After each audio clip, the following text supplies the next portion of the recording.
And we're live. Welcome back to the Better Than Bitcoin podcast, where I talk about the future of money. I'm your host, Jamie Dabaskis. So before I start the podcast, I hope everyone likes the new camera setup. You can see all the quality. You can see my face really clear. You can only see the hairs in my face. Anyways, this will be the same camera that I'll be using for my main channel on YouTube. Pretty excited to be using it. Moving on, a lot has happened to Bitcoin over the past week. Like a lot. Very exciting. So let's talk about it. So for a little market recap, I'm slightly bullish on Bitcoin in the next few weeks. On the last episode of the podcast, I predicted and expected Bitcoin to try to retest the resistance of 10,500 that was made in late October of 2019. In the week leading up to now, since the last episode, Bitcoin has risen from $9,400 a coin to a high of $10,175 a coin that happened earlier this morning today, like 1 or 2 a.m. Eastern time. I will mainly be looking at the 1 hour chart today because as Bitcoin gets closer and closer to a potential top, you need to look at smaller and smaller charts to see the micro price movements that could possibly mark a top. So to list off all the little indicators and show you what it's like, here I have it on my screen right here. Here's the hourly chart. So let's list off all the possible indicators. The stochastic RSI or Stoch RSI is in strong oversold territory. Right over here, it's looking to go back in. So overall, that's bullish right there, that one. The regular RSI, which I will pull up. I have to delete one and pull another one up. Okay, the regular RSI is in the range, in the neutral range. It's not overbought, it's not oversold. But it does show that there is some room for another possible leg up, but I cannot basically say that this is bullish for sure. So I'll just say this as a neutral indicator. The MACD has already made a bearish cross downwards, as well as a bearish divergence from here to here.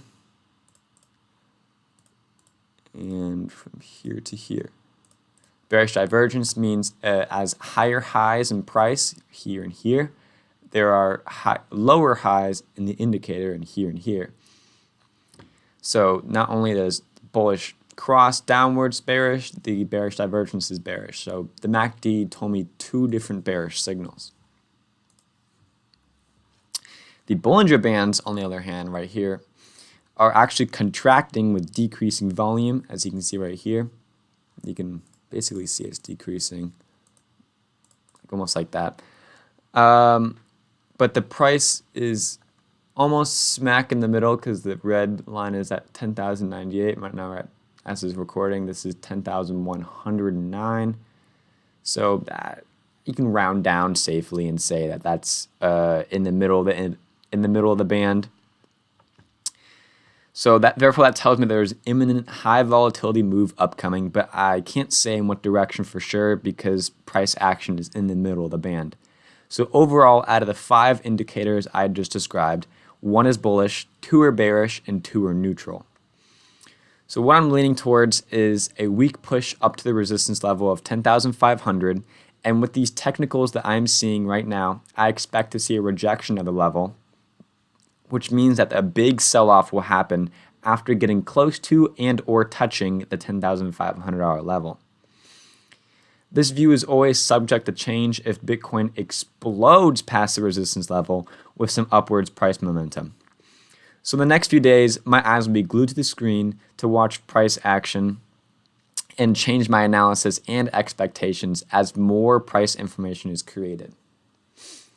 I want to hope it will crush through the 10,500 level. I'm just mentally preparing to take some off the table, take some profit at 10,500 and buy a little bit lower. So anyways, before I move on to some news, I want to talk about the EOS opportunity that I had mentioned in the last episode of the podcast. A quick recap of what I'm talking about. There's a new social media platform called Voice that is built on and runs on the EOS blockchain. and the platform launches on the 14th of February, so on Valentine's Day. So as we're recording this right now, it's a Sunday, so in 5 days after this video is posted, 5 days after this video is posted, EOS will have a new possible pump. I'm guessing it's a possible pump, but already, since last episode of the podcast, EOS is already up 17% on the week, which is, I don't know if that's because the price action in Bitcoin has been so well, or it's because the imminent launch of Voice, but only time can tell. I have a little bit of Ethereum, which I use as a pool to take from and pay for transaction fees for when I'm moving around my basic attention token that I get from having ads on my computer. So to move those tokens all my other ERC20 tokens around, I just have a stash of like $20 in Ethereum that I just take from. And I'm just thinking about just like Hail Marying it with $20 and just putting it all on EOS just for a day and taking it right back out, trying to get a quick price pump. So yeah, I'm just updating myself and the podcast of what I'm thinking, because it's always good to have records of what your thoughts are in trading. Anyways, that was just something I was thinking about. Now onto some interesting news. One article I found that I'd like to share is about the Iowa Caucus app fiasco shows need for open source transparency. By now, a lot of people know about the Iowa Caucus, but just in case you don't know because of all the confusion surrounding it, in order to make the reporting of the Iowa Caucus easier for the media, Iowa had people use an app to report who they voted for.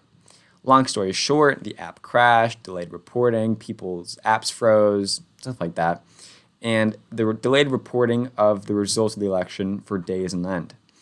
This made people think the reported data was probably false, so people started to question results. The people who made the app have apparently fixed the errors in the code of the app, but this brings up another question of how to make sure something like this never happens again. One big issue, as that this article points out, is that the development of the app was completely closed doors and centralized in the hands of a private company.